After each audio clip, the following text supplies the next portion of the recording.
Hello friends, I'm in the small town of Muah, which is about 50 minutes away from Malacca, down south more, middle of nowhere. Now this small town has a pretty dark history.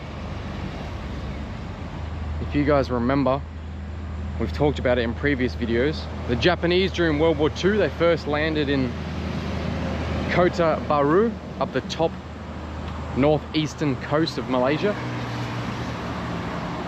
That was the first landing they ever did during World War II. It was about an hour before Pearl Harbor. Now, as the Japanese made their way down, pushed down Malaysia, people that were here, the soldiers, the Allied forces, the Australian division, and also British, and also the Indians who were fighting with the British. I'm at this place because this ties into our story perfectly. Not really commonly known, but one of the worst massacres to happen to Australian soldiers was right here in this town in Muah. Now have a look at this creepy place. This is an old bungalow. It's got 1934 stamped on the front of it.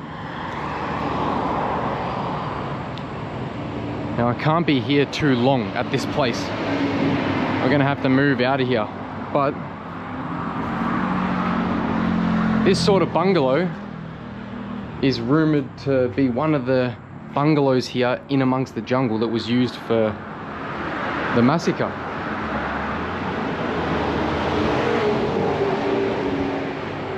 There's a bunch of them all the way down these roads that are just in the middle of nowhere, all the way to Parit Sulong, this small town. And this is where anywhere between 200 to 300 Australians and Indians were murdered. How crazy is this bungalow? It's beautiful, isn't it?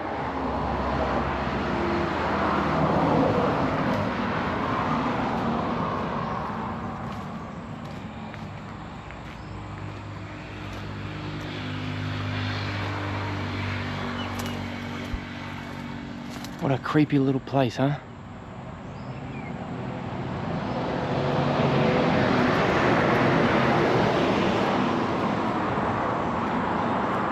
So as the Japanese pushed further and further down Malaysia, the Allied troops have to withdraw constantly. They lose another town to the Japanese and they fall back. Now the Japanese were quite fast with their advance. This happened very quickly. They landed in Kota Baru late December 1941. And they were in this town already in January 20th. They were in Muah. Now our story is going to be highlighted around a guy named Ben Hackney, Lieutenant Ben Hackney. Crazy thing is, man, he was the same age as me, 1 year older. He was 26 at the time. The only reason why we know about this massacre that happened here is because he survived.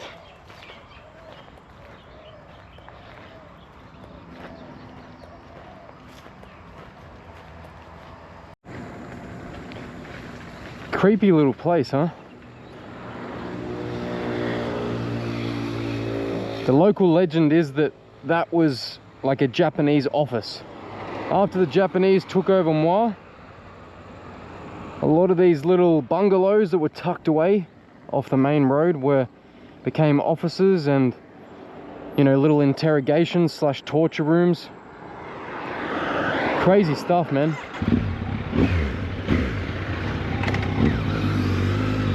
I'm going to take you further down the road to continue the story.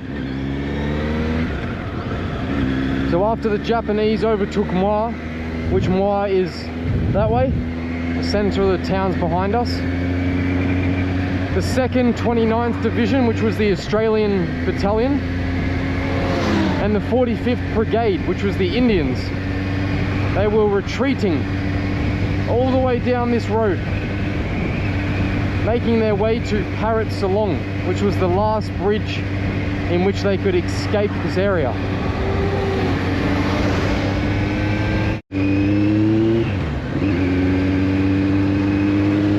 Now they weren't just running away, they were putting up a pretty good fight as they were retreating. Some of the best retreating fights that happened in World War II, some of the best battles. Any soldiers that weren't wounded, which there was truckloads of them, Ben Hackney included, one of his legs was broken. Any soldiers that were okay would set up road blockades and destroy anything they could. Supposedly they, on the way back to Parit Sulong, which we're in now, they blew up a dozen Japanese tanks or so, just in the retreat alone. What's going on here, mate? I gave her money. There we go. And they were falling back to this point, the bridge up ahead, because that was their only way of getting out of this area, their one and only exit option, which the British still had in their control. So there was a massive group of them, 50 or 60 vehicles, a bunch of infantry on foot, everyone just pushing back to this bridge while constantly setting up blockades and fighting the Japanese.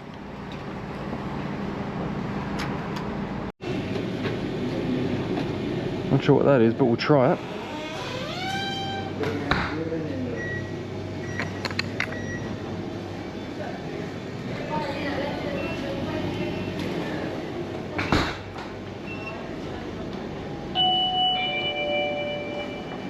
Hello.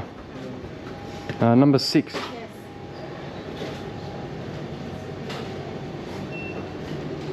Still got my phone and my keys on the bike, so always keep an eye on it. I'll run out there and kung fu someone. Not sure what this is. We'll give it a try.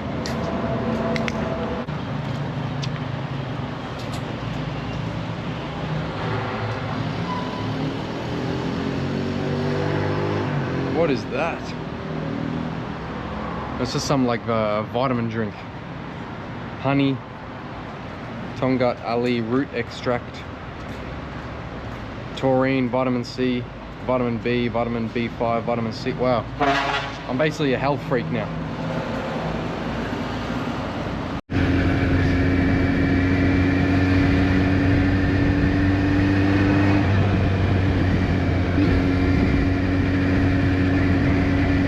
So here we are. They're retreating all the way back to this bridge. And guess what? The Japanese have flanked them. The British have lost control. The Japanese have already been here for like 2 days waiting for them to come here.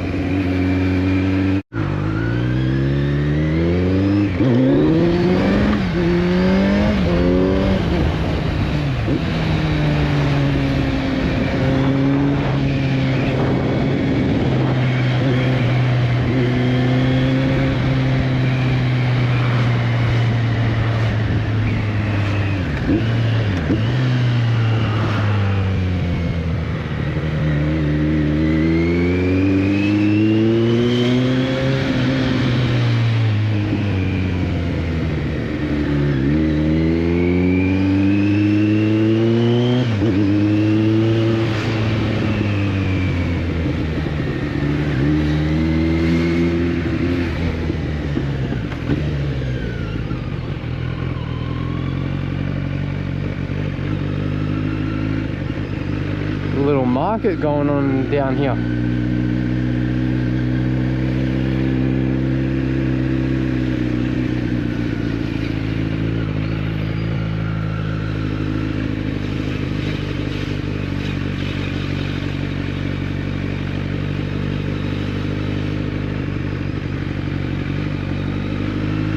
That's probably a Ramadan market.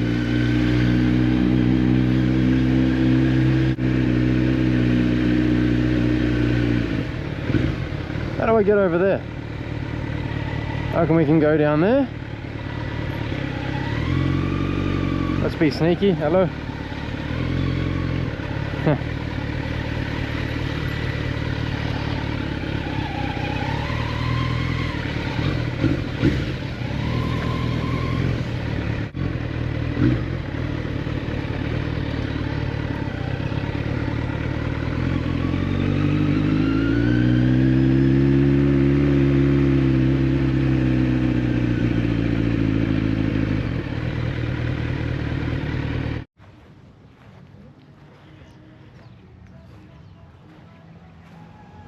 So there is a little memorial here. That's a great photo. 4th Anti-Tank Regiment. They man a roadblock near Bakri, which is, they were falling back from Bakri to here, to Parit Sulong. So this is like one of these roadblocks they set up. There's a bunch of tanks there, you can't see it. I'll input the real photo.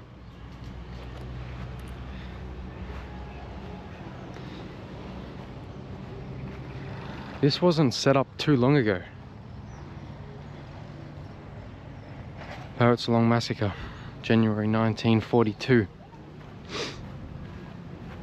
So they get here only to find that the Japanese have flanked them.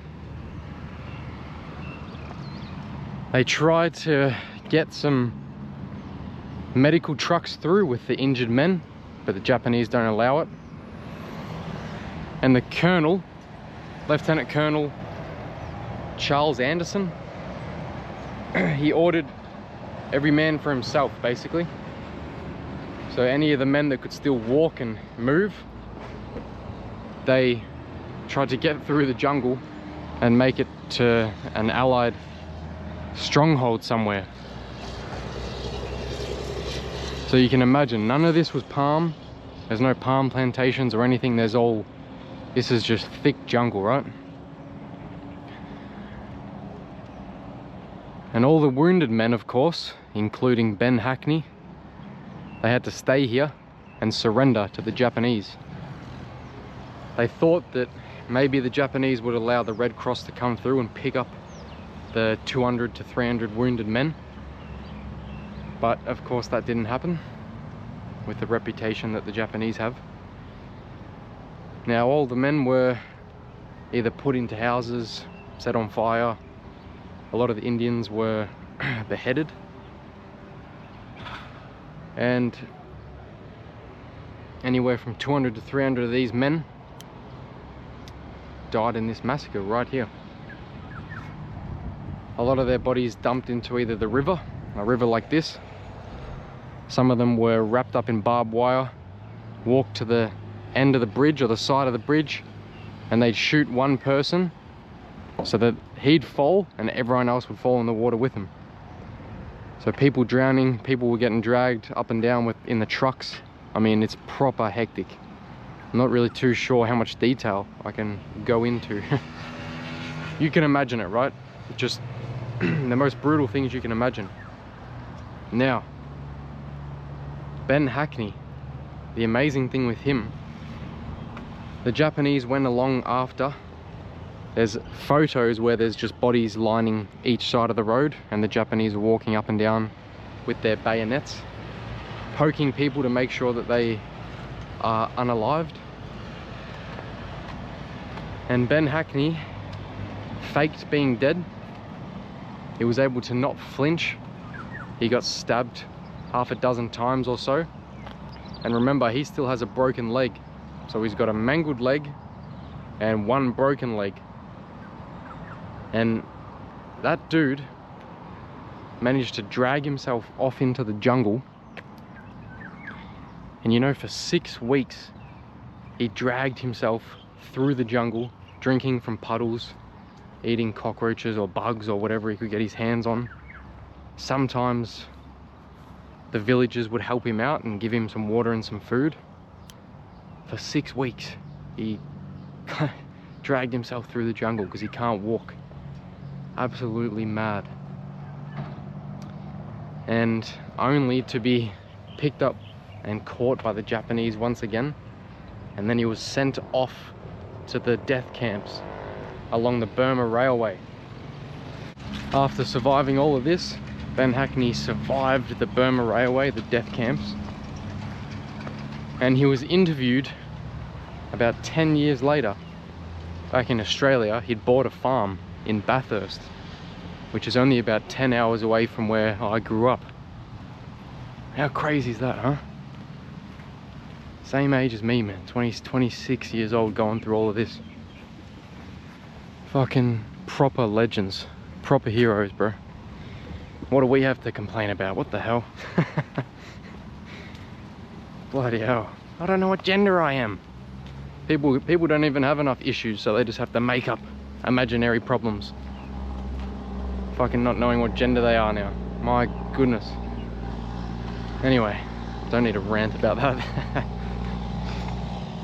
So that's the story of the Parit Sulong massacre.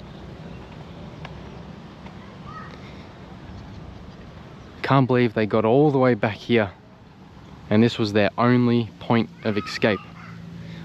And they managed to take over the town, the small town. They managed to take it over from the Japanese, but they couldn't get the Japanese over the bridge. So they just had no option. They couldn't get out, you know. Now, Lieutenant Colonel Charles Anderson, he was awarded the Victorian Cross, which is a very high award. He goes down in the record books of Australian heroes, war heroes. And he was in Parliament. He was actually in the Australian Parliament. Back when our leaders were something to actually respect, you know? Not like the old wet kisses that we have now. It's a bit dirty, this river. It's oddly and strangely quite peaceful. This is one of the nicest spots that I've actually been to so far. Rest in peace to all of those legends. Can't even imagine it at all. Cannot imagine it. Insane, man. That is a bunch of rain. There's rain coming for me very quickly, so let's get back on the bike. I'm not moving today. I was gonna move all the way to Johor, but I checked the weather and that's there. So I'm gonna wait until tomorrow. So we head back to Malacca. Let's see if we can get some street food or something. That would be nice. Hello.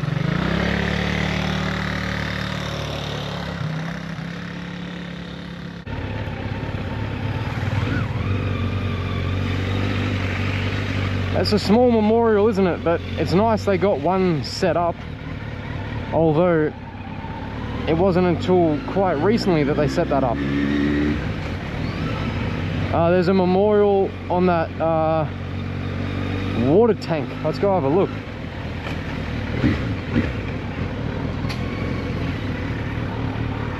Oh, we're even gonna be able to get in there. You see it?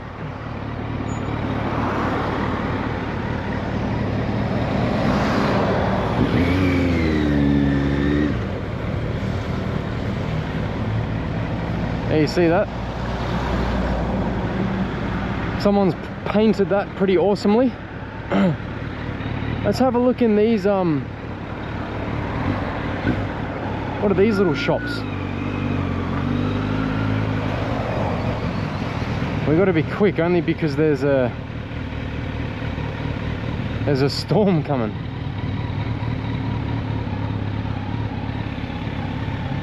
I think that was Ben Hackney. That was his portrait.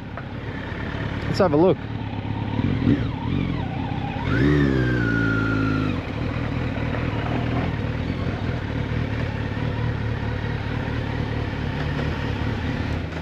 Yeah, there he is. No way.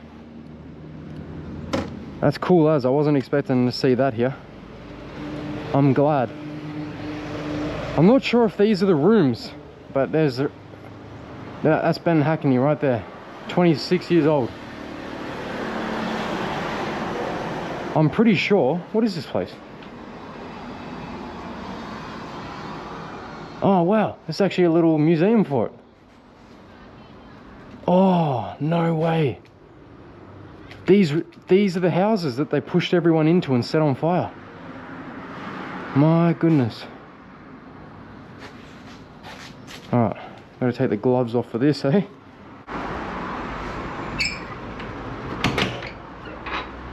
Aww.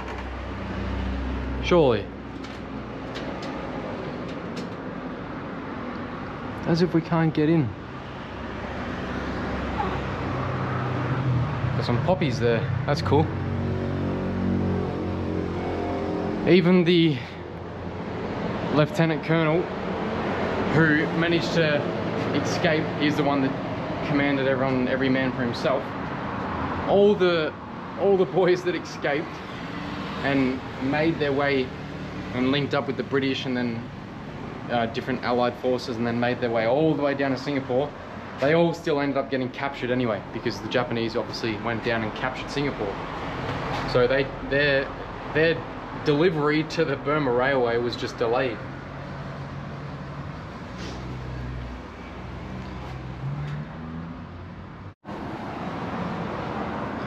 So these are those rooms, man. Tons of the boys got pushed in here and set on fire. These huts were all burnt down.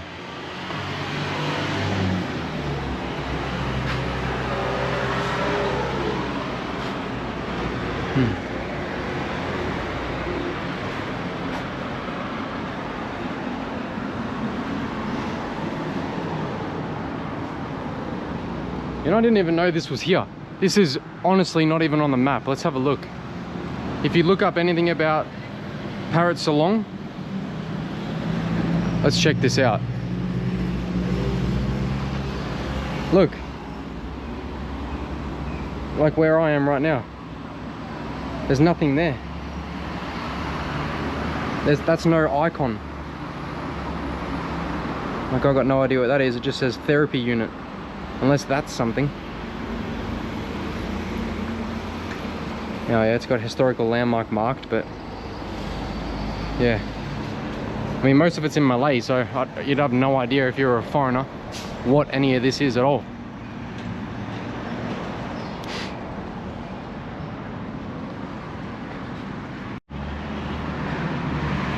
Wow, bro. Now you can get a haircut and a massage in a room where dozens of people were burnt alive. What is that?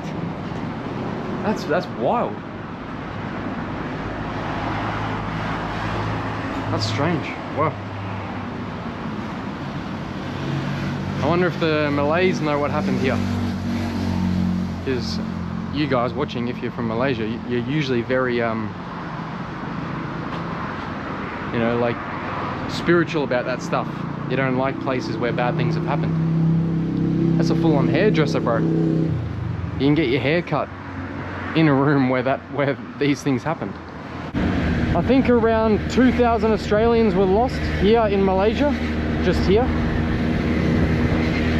And around 8,000 Indians lost here in Malaysia. So, man, the Indians copped it hard, man. Especially at the beginning, they were the main division, the main people that were up at Kota Baru, which is where the Japanese first landed. So yeah, they had a bloody rough time up there.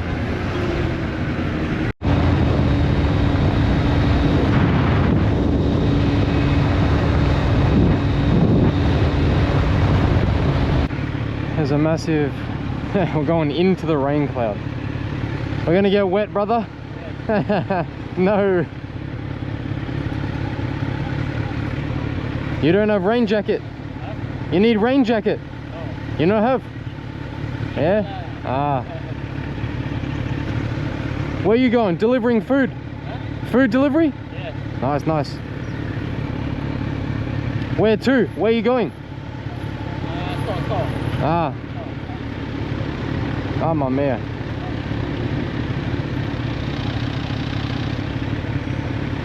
Where are you from? Australia. Australia? Yes, sir. Where are you from? Malaysia, yeah. Where you live? What town you live? Muah. Ah, yeah, Muah. Nice. I was just, you know Parit Sulong? I know. Yeah, I was there filming a video. Oh, you over there? Yeah, from World War II. Oh. Yeah. Over the bridge, there was a big massacre. Okay. Yeah, Parit Sulong. Whew. Now we're gonna get wet. I'm gonna have to put the camera away. What? The Malaysia lights, they take so long. The red lights forever. I don't know why. Yeah, Malacca. Malacca. Yeah, I stay in Malacca. Okay. Yeah. Do you know the street? Yes, yeah. Okay. About 1 hour. Alright. Yeah. Alright, bro. See you.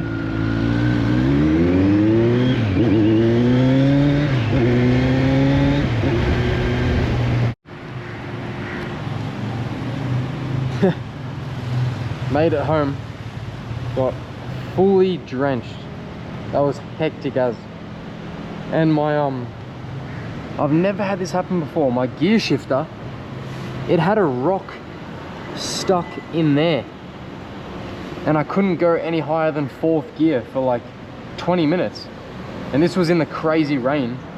So I didn't even really want to pull over. And then the rain cleared and I pulled over and yeah, and there was a stone lodged in there. I've never seen that before. I've ridden bikes for so long.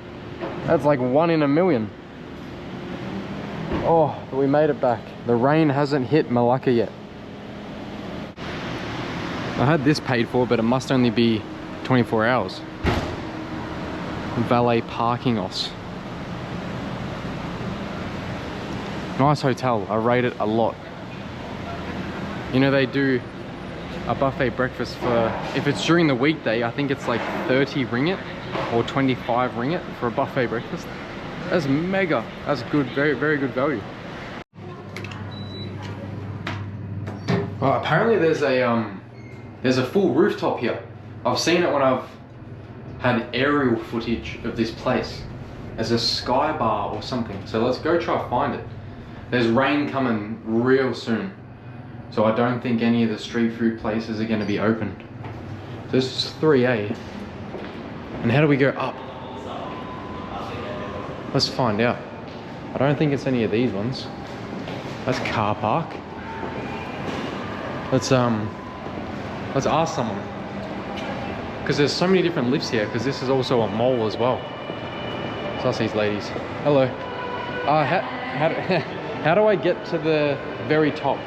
42. 41. Yeah, 41. Is it these lifts? Yes. Okay. Yeah? Yes. Okay, perfect. Thank you. Right. Back down here. Let's see. The girls are giggling. How do we go up? Does this go level 41? 41. Ah, these ones. Okay, perfect. Thank you. Let's see. Well, because this is... maybe it's actually just a normal guest lift. Let's see them. I came out of that one there. Let's see. 3A. Nah, brother. Third. Let's have a look. This isn't the sky bar. Let's see.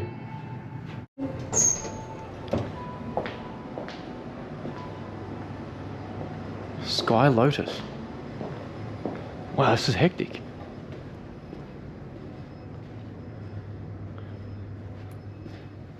So quiet. What's going on here, mate?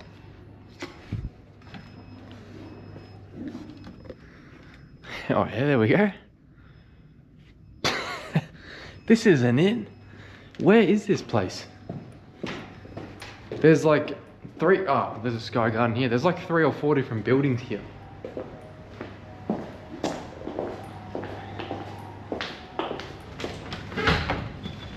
What?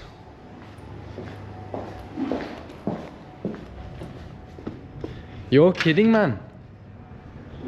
Alright, back down we go. We need to find this place. It's a different lift. These ones only go, obviously, in this building to top level is 30. The one that we just went to. But Sky Bar will be one of these different ones. You guys lied to me, I can't believe it. It was the wrong one. This way. Ah. Oh, there you go, Sky Tower. Perfect. Alright, I think we're on now. What's so? I think this is the highest building in Malacca. I'd imagine it would be. That's sus. How much will it be, you think? This is definitely the tallest building in Malacca. It'd have to be. Or maybe the oceanside ones are bigger. No way the rain is clearing. The radar's like proper red. There's actually a little sunset. How good is that? That's so good. Whoa. Yeah, right. Alright. 35 ringgit. This looks sick. There's no one here. Hello. There's no one here. Let's ouch. This is sketchy as. I'm not a big fan of heights. I'm not gonna lie to you. Brother. If anyone else has a fear of heights, then I feel you right now. Trust me, we're in the same boat. Hopefully I don't make you motion sick looking off the side of the building. Oh, what is that? Is that a fish on the roof? That is a fish. Wait, what? Oh, it's like a little fish pond on the roof. That's strange. Up here? Let's check it out. I didn't actually know this was here, to be honest. I saw that there was a rooftop platform, but I had no idea that this was up here. Wow, it's full on empty. There is a fish pond. That's so random. What's going on, boys? How are ya? What do they eat up here, apart from fish food? Not like that many bugs would be coming all the way up, 43 levels up. Thank goodness that we don't go on this today. Oh yeah, nah. Oh, hell nah. I'd say sneak on, but it could be taped off for good reason. Maybe it's broken. Wow, this is pretty cool. You reckon this is the highest building? What do you reckon? Wow, brother. Can we see the ship from here? Do you think we can? Where would it be? I like Malacca. I quite like it. There's not much going on, honestly. Whoa. Thunder. But it's a good vibe. Church bells. That's where I was, down there in Muah.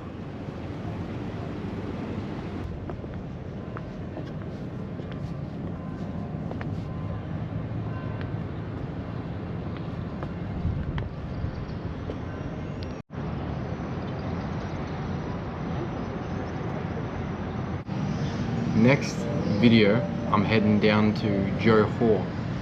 There's a real interesting Chinese development down there called Forest City. I can hear the thunder, it's loud as. And most of the place is supposedly a ghost city, like there's hardly anyone there. It's like 3% occupied. There's a capacity of 1 million people and there's only like 20,000 people there. So I'm not too sure on the process of going in there. I've heard that it's very strict and there's only one hotel in there that's super expensive and hard to get into, so let's see what it's like. It's a 4-hour ride from here down to there, so should be good fun. The next few days are a bit of rain, so I'll just head down there myself and I'll start the video down in Forest City, if I can make it in there. So yeah, see you on the next one. Cheers. Don't forget to press the like button as well. It's free and it helps me.